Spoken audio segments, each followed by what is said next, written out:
folks, and welcome to Todd's Tips and Tricks for Kibo's Unified Commerce Platform.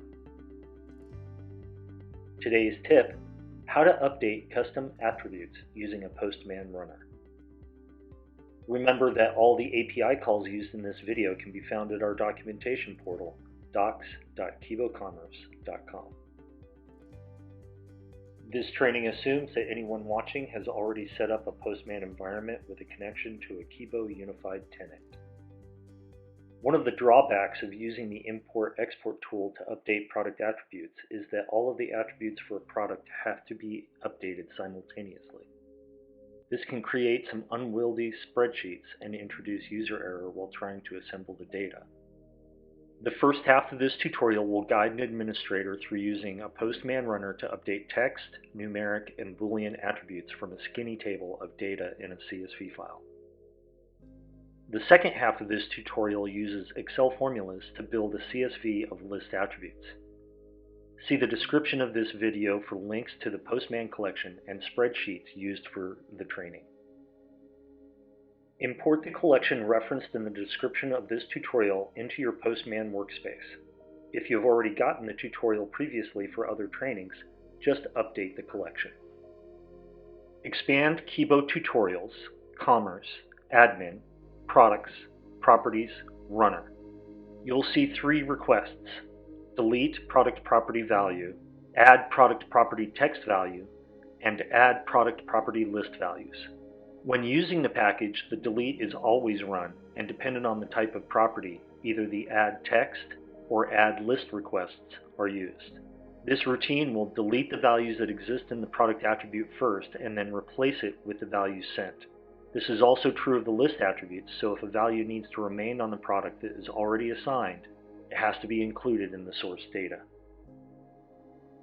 The delete product property value request has two variables in the path variables section: product code and attribute FQN.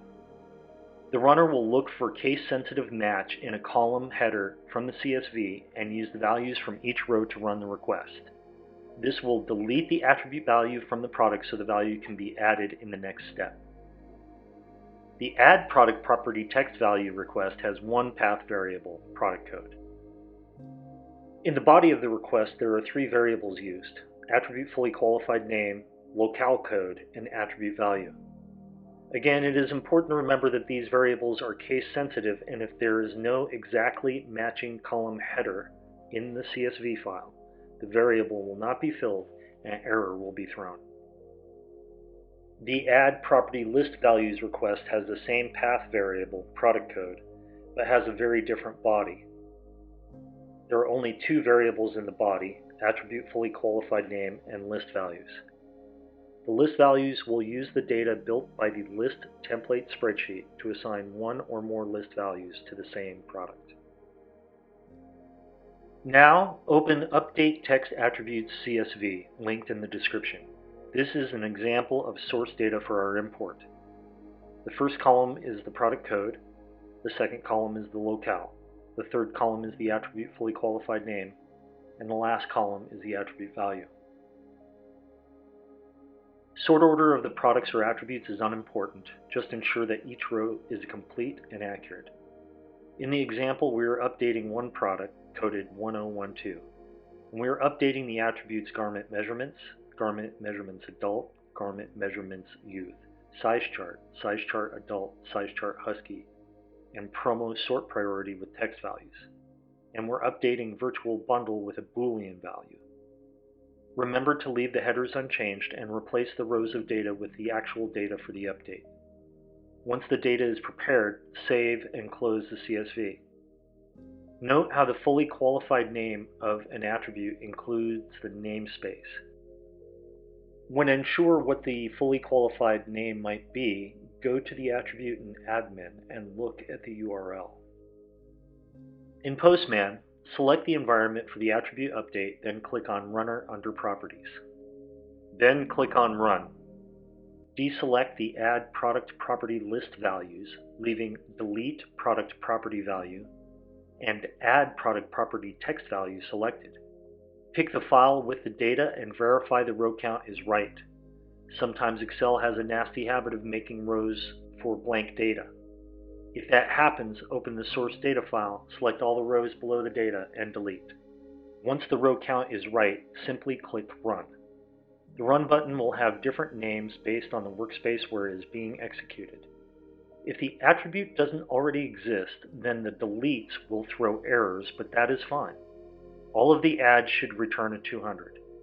If they do not, look at the request URL and request body to find out what fields weren't properly sent. The most likely issue is a mismatch on the column name. Now, open Update List Attributes Template.xlsx. Do not make any changes to the JSON Start or JSON End tabs. Open the Attribute FQN tab and set the value the fully qualified name. As noted earlier, when an administrator is unsure, the FQN is part of the URL when looking at the attribute in admin. The Raw Data tab has two columns that need data, product code and attribute value. The attribute value is literally the value from the attribute. In some cases, the label may not be the same as the attribute value, so make sure to fill this field correctly. There are formulas in this spreadsheet that will build the JSON value required under column C, and then we'll create entire JSON arrays for products with multiple values on the Product Updates tab. Once all the raw data is filled in, the formulas have built the rows on Product Updates. Save the Product Updates tab as a CSV file.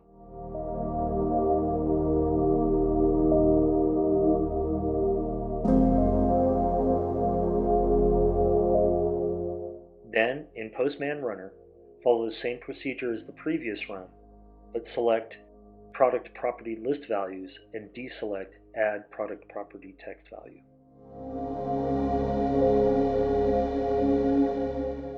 And that's how you do it. So today we have discussed how to update product attributes from a skinny table of data using Postman Runner. Remember to comment if you have any questions or suggested topics, and please don't forget to subscribe.